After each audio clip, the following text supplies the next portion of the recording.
Hello friends, इस video में मैं आपको बताऊंगा। तो ये अभी आर्टिकल आया है, डोनाल्ड ट्रंप प्रेसिडेंट इलेक्शन तो जीत गए हैं यूएसए के, और इसको लेके आर्टिकल आया है अभी यूक्रेन युद्ध को लेके क्या हो सकता है। और यहाँ पे आप देखेंगे तो जो जेलेंस्की हैं इन्होंने बताया है कि अभी हमारी फ़ोन पे बात हुई है डोनाल्ड ट्रंप से, और इनके अभी आप देखेंगे कि जैसे ही ये पावर में आएंगे तो फिर ये युद्ध रुक सकता है या फिर क्या हो सकता है। इसको लेके बहुत सारी चीज़ें बताई गई हैं।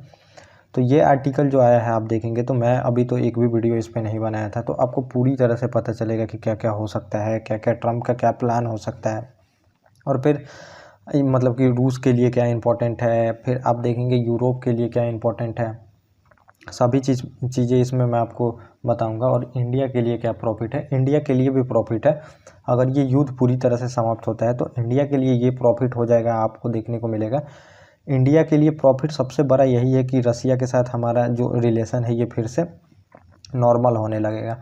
और ट्रम्प ये युद्ध रुकवाना क्यों चाहते हैं, अब शुरू से ही स्टार्टिंग से ही लोग बात करते आ रहे हैं कि ये युद्ध क्यों रुकवाना चाहते हैं ट्रम्प। तो सबसे बड़ा कारण यहाँ पे यही है कि ट्रम्प जो है ये बोल रहे हैं शुरू से कि चाइना को हम लोग टारगेट नहीं कर पा रहे हैं, चाइना को टारगेट नहीं कर पा रहे हैं। इम्पॉर्टेंट जो है ये चाइना को टारगेट करना है, रूस को नहीं।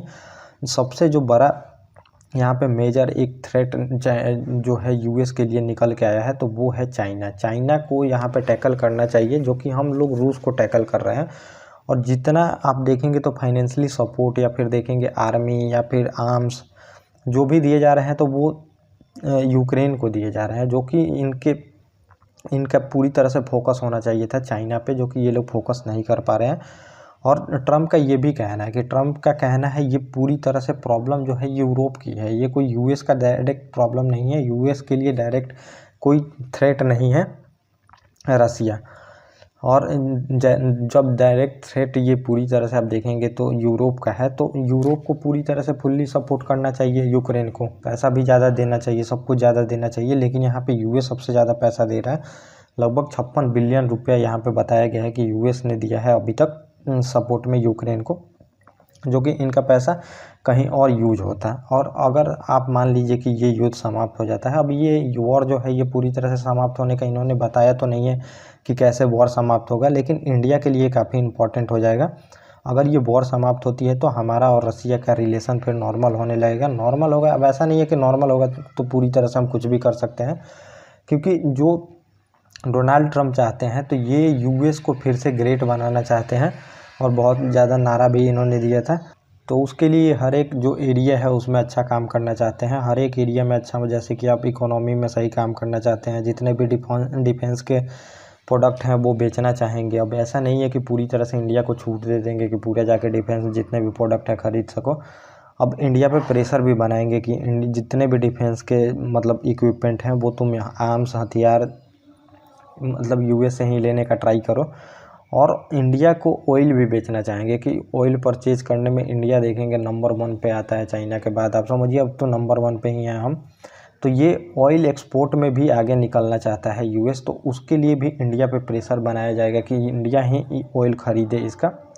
तो ऐसा नहीं है कि हमारा नॉर्मल बिल्कुल रिलेशन हो जाएगा, क्योंकि सबसे ज़्यादा अभी ऑयल देखेंगे तो हम रूस से ही परचेज कर रहे हैं, तो अभी सामान्य होगा हमारा रूस के साथ रिलेशन, लेकिन इतना भी नॉर्मल नहीं हो जाएगा कि हम कुछ भी कर सकते हैं।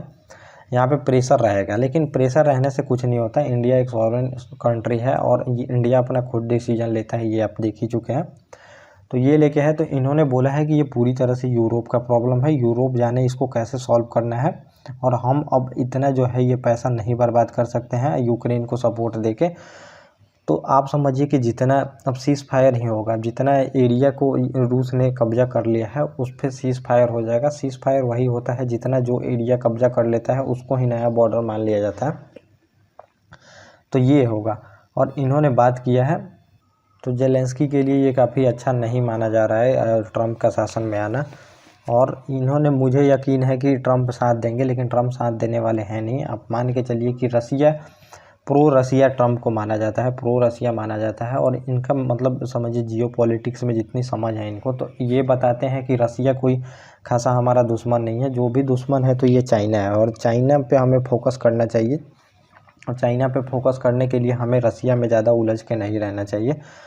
और इसके लिए फिर ये इंडिया से करीबी रिलेशन बनाना चाहेंगे, हमसे नियर में आना चाहेंगे और इंडो पैसिफिक में फिर से ये क्वाड को देखेंगे। क्वाड को ये लोग फिर से चाहेंगे कि क्वाड अच्छा बन सके, जो कि आप देखेंगे डेमोक्रेटिक पार्टी के जो बाइडन थे ये उतना क्वाड को सपोर्ट नहीं कर रहे थे। लेकिन हम भी अब देखेंगे तो बॉर्डर इशू सॉल्व हो गया है, तो ऐसा नहीं है कि हम चाइना के प्रति बिल्कुल खुल के आने वाले हैं। और चाइना को भी बिल्कुल पता है, समझिए कि अब जो डोनाल्ड ट्रंप हैं तो इंडिया को पूरी तरह से अपने पाले में करना चाहेंगे। इसीलिए आप देखेंगे एक ये भी कारण बताया जा रहा है जिससे हमारा जो बॉर्डर इशू था चाइना के साथ ये सॉल्व हो गया है, ताकि इंडिया ऐसा नहीं है कि पूरी तरह से वेस्टर्न कंट्री के पाले में चला जाए। और चाइना को और भी कारण बताया गया था बॉर्डर इशू सॉल्व करने में। चाइना की जो इकोनॉमी थी उसके लिए भी भारत जो है इम्पोर्टेंट है, तो इकोनॉमी के लिए इम्पोर्टेंट है, जो कि हम बहुत सारे उसके जो कि इम्पोर्ट हम करते हैं उस पर हम लोग आप देखेंगे तो प्रतिबंध लगा के रखे थे।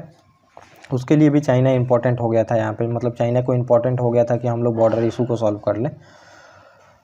तो ये था। और जेलेंस्की ने ट्रंप से क्या हुई बातचीत, तो बातचीत में यही हुआ था कि ट्रंप भी आगे सपोर्ट करते रहेंगे। और जैसे युद्ध का आप देखेंगे कि मतलब युद्ध में उनका ऐसा नहीं है, इन्होंने ये भी बताया कि ऐसा नहीं है कि हम कोई भी प्रेशर में आके ऐसा फैसला यहाँ पे ले लेंगे जो कि यूक्रेन के लिए अच्छा ना हो, मतलब कि प्रॉफिटेबल ना हो। और आगे आप देखेंगे कि यहाँ पे बात की गई है 2024 से मतलब 2022 से 2024 तक लगभग $55 अरब का यहाँ पे यूएस को लॉस हुआ है, समझिए सपोर्ट करने में। और यहाँ पे ट्रंप ने तो ये तक बोल दिया है कि हम जो नेटो है इसको भी ज़्यादा सपोर्ट नहीं करेंगे। नेटो को भी इन्होंने बोल दिया कि ज़्यादा हम सपोर्ट करने वाले नहीं हैं। और नेटो को पहले भी ये अल्टीमेटम दे चुके हैं, जो कि ये काफ़ी बिजनेसमैन के जैसा बात करते हैं। और ये बिजनेसमैन है भी, आपको देखने को मिलेगा।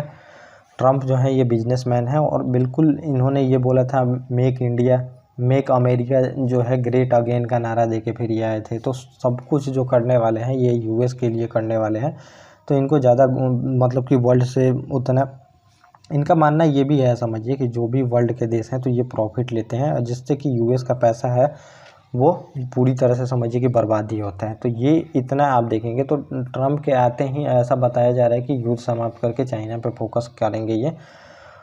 तो ये आप देखिएगा क्या होता है आगे, आपको मैं आर्टिकल में अपडेट करते रहूँगा। तो ये आज का पूरा टॉपिक था जो मैंने आपको बताया। ओके गाइस, थैंक यू और मिलेंगे अपने नेक्स्ट टॉपिक।